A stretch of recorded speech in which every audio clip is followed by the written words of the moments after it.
স্বামী ভূতেশানন্দজি মহারাজ 1976 সালের 8ই মার্চ তদানীন্তন বেলুড় মঠের অধ্যক্ষ স্বামী বীরেশ্বরানন্দজি মহারাজের সঙ্গে প্রথম শ্রী সারদা মঠে আসেন মন্দিরের ভিত প্রতিষ্ঠা উৎসব উপলক্ষে।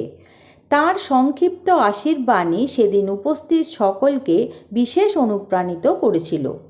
সেদিনের ভাবগম্ভীর ভিত্তিপ্রস্তর অনুষ্ঠানে মহারাজের অতর্কিতে বলা একটি কৌতুকপূর্ণ উক্তি সবাইকে হাসিয়েছিল।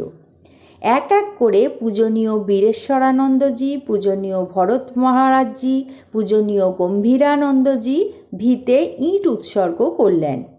এরপর পূজনীয় ভূতেশানন্দজি একটি ইঁট স্থাপন করলেন। মুক্তিপ্রাণা মাতাজি আরেকটি ইঁট মহারাজের হাতে দিয়ে অনুরোধ করলেন এইটিও স্থাপন করতে। মহারাজ ইঁটটি হাতে নিয়েই বললেন, বাপু, এরা দেখছি আমাদের দিয়ে পুরো মন্দিরটাই গাঁথিয়ে নেবে।